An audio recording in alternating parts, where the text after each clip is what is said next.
चलाते आ रही हुए हैं, इसकी रिपोर्ट हमें सरकार को देनी पड़ती है कि मंच कैसा चल रहा है। इसी लिए से हाथ जोड़ के विनती है सभी भाइयों से कि वो शांति का दान दें। चंद्रा से परम पूज्य बाबा साहब को शब्द दिए। एक नारा लगाऊंगा मैं, आप लोग उस नारे के साथ जोर से, उसमें बुलंदी के साथ अपनी आवाज को बुलंद करेंगे। पहले मैं नारा बता देता हूं, फिर आप लोग लगाइएगा। जब तक सूरज चांद रहेगा, बाबा तेरा नाम रहेगा, बाबा साहब का संविधान रहेगा। जब तक सूरज चांद रहेगा, जब तक सूरज चांद रहेगा, जब तक सूरज चांद रहेगा, बाबा साहब का संविधान रहेगा।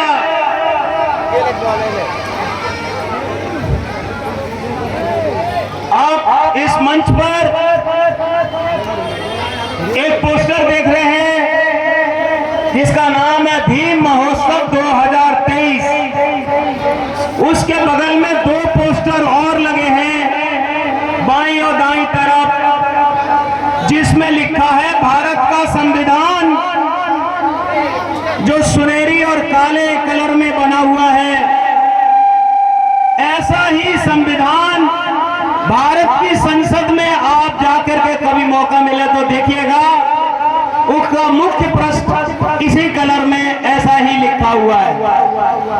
और उसका पहला पन्ना आप खोलेंगे तो पहले पन्ने पे ये जो बना हुआ है लिखा है भारत का संविधान की उद्देशिका। तो जिन बाबा साहब डॉक्टर भीमराव अंबेडकर का पूरे देश भर में, पूरी दुनिया में जन्मोत्सव मनाया जाता है, उन्होंने ऐसे ही भारत का संविधान का सपना देखा था। ऐसा ही भारत बनाना वो चाहते थे। वो उन्होंने भारत का संविधान में हम भारत के लोगों को एक अनमोल धरोहर दी है। क्या कहता है? हम भारत के लोग भारत को संप्रभुता संपन्न, समाजवादी, धर्मनिरपेक्ष, लोकतंत्रात्मक गणराज्य बनाने के लिए तथा उनके समस्त नागरिकों को सामाजिक, आर्थिक, राजनीतिक न्याय सुनिश्चित करने का संकल्प ले रहे हैं। तो हम कैसा भारत बनाएंगे? जैसा संविधान कहता है ऐसा खुशहाल भारत बनाएंगे।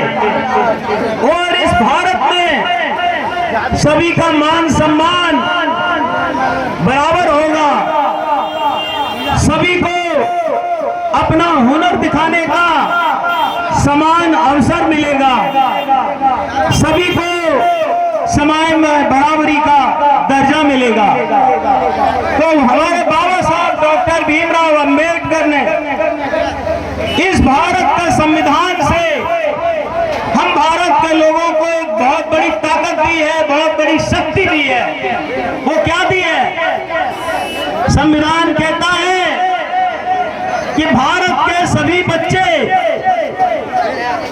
वो किसी भी जाति के हों, किसी भी धर्म के हों, किसी भी वंश परंपरा के हों, भारत में कहीं भी रहते हो, कहीं भी उन्होंने जन्म लिया हो, और वो महिला हो या पुरुष हो, सभी को पढ़ने का निःशुल्क और अनिवार्य मौका देता है। कहने का मतलब है कि सभी बच्चों को स्कूल पढ़ने का मौका देता है और पढ़ाई के नाम पर एक भी पैसा खर्च नहीं होगा माँ बाप का, ऐसा भारत का संविधान कहता है। तो जब जो पैसा पढ़ाई पे खर्च होता है माँ बाप का, अगर पढ़ाई पे पैसा खर्च नहीं होगा तो आप माँ बाप उस पैसे को तरक्की में, अपनी खुशहाली में आप लगा सकते हैं। तो आप सब ये हमको संविधान की जानकारी न होने के कारण हम ये नहीं जान पाए कि शिक्षा हमें निःशुल्क मिलेगी, शिक्षा के नाम पर कोई पैसा खर्च नहीं होगा। ऐसा भारत का संविधान के अनुच्छेद 45 को आप पढ़ो, वो कहता है कि राज्य का ये जिम्मेदारी है कि भारत के सभी बच्चों को प्रारंभ से लेकर 14 वर्ष की उम्र होने तक उनका जीवन यापन, पालन पोषण और शिक्षा राज्य निःशुल्क और अनिवार्य देगा। और 10 वर्ष के अंदर अंदर भारत में एक भी बच्चा ऐसा नहीं होना चाहिए जो स्कूल नहीं जाता हो। ये बात 26 जनवरी 1950 से जब भारत का संविधान लागू हुआ, ये भारत के संविधान ने लागू कर दी है। कहने का मतलब है कि प्रारंभ का मतलब क्या होता है? बच्चे का प्रारंभ जब बच्चा मां के पेट में आता है तब से लेकर के उसका पालन पोषण और उसकी शिक्षा की खर्च की जिम्मेदारी हम भारत के माता पिताओं की नहीं है, ये जिम्मेदारी भारत सरकार की है, राज्य सरकारों की है। ये बात हमें संविधान की जानकारी नहीं है, इसलिए हम नहीं समझ पाए। तो मैं अपील करूंगा आप सभी लोगों से कि सभी लोग भारत का संविधान की पुस्तक अपने घर में खरीद के रखें। जितने लोग हैं भारत में, जितने नागरिक हैं, हर एक के घर में भारत का संविधान होना चाहिए। और उस संविधान को पढ़ो, समझो। और अगर आपको लगता है कि समझ में नहीं आता है तो करदम साहब से आप हमारा नंबर ले सकते हैं, फोन नंबर, और वो भारत का संविधान को जब भी समझने के लिए हमें बुलाएंगे, अपने मोहल्ले में, बस्ती में, शहर में, जहां भी आप बुलाएंगे, हम आपके लिए समय निकालकर आपको संविधान समझाने की पूरी कोशिश करेंगे। भारत का संविधान और क्या कहता है? भारत का संविधान कहता है कि भारत के सभी लोगों को स्वास्थ्य सुविधाएं,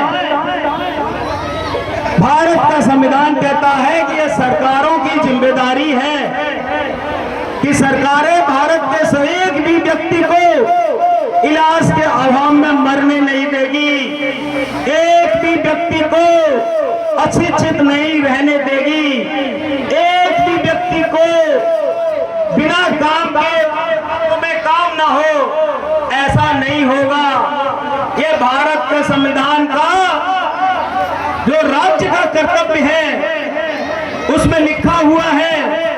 राज्य का मतलब है भारत सरकार और राज्यों की सरकारें। संविधान ने उनको ये जिम्मेदारी दी है।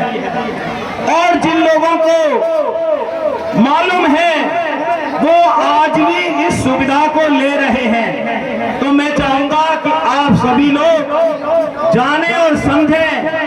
आपको काम भी मिलेगा, आपको शिक्षा भी मिलेगी और आपको स्वास्थ्य सुविधाएं भी मिलेगी। और इसके काम के लिए आपको पैसा खर्च नहीं करना पड़ेगा। इसलिए कहते हैं कि हमारे बाबा साहब ने ऐसा सपना देखा था कि ऐसा भारत बनाएंगे जिसमें कोई भी बेरोजगार नहीं होगा, कोई भी अशिक्षित नहीं होगा और कोई भी इलाज की कमी की वजह से अपना जीवन नहीं त्यागेगा। और अभी एक नशे की बात हो रही थी, यहाँ पे कुछ लोग नशे की बात कर रहे थे। संविधान में लिखा है कि किसी भी प्रकार का नशा आप नहीं करेंगे। सरकार को जिम्मेदारी दी है तो सभी प्रकार के नशे पते को रोके। रोकेगी, है ना, ये लिखा हुआ है। और उसी के तहत वो सज्जन अभी समझा रहे थे, बहुत अच्छी जानकारी उन्होंने दी।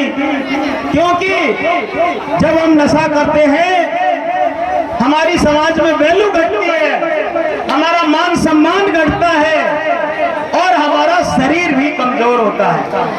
और संविधान में यह भी लिखा है कि सरकारें भारत के प्रत्येक नागरिक को, प्रत्येक व्यक्ति को पौष्टिक भोजन देंगी।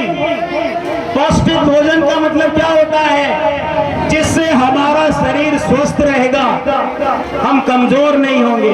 ये राज्य की जिम्मेदारी में लिखा हुआ है। और आप पढ़ेंगे तो भारत का संविधान में एक चैप्टर लिखा है, जैसे किताब में होता पाठ, राज्य का नीति निर्देशक सिद्धांत, कि वो लोगों को शिक्षित करेगा और उसको स्वास्थ्य सुविधा देगी और उनको पौष्टिक भोजन देगा। आप जाके देख लीजिए, जो लोग कॉलोनियों में रहते हैं, अपार्टमेंट में रहते हैं, उन लोगों के स्वास्थ्य को देख लीजिए और अपने स्वास्थ्य को देख लीजिए, है ना। तो ये जानकारी कि पोषण, पौष्टिक भोजन मिलना चाहिए, ऐसा संविधान कहता है। ये जानकारी मैं आप लोगों को दिया।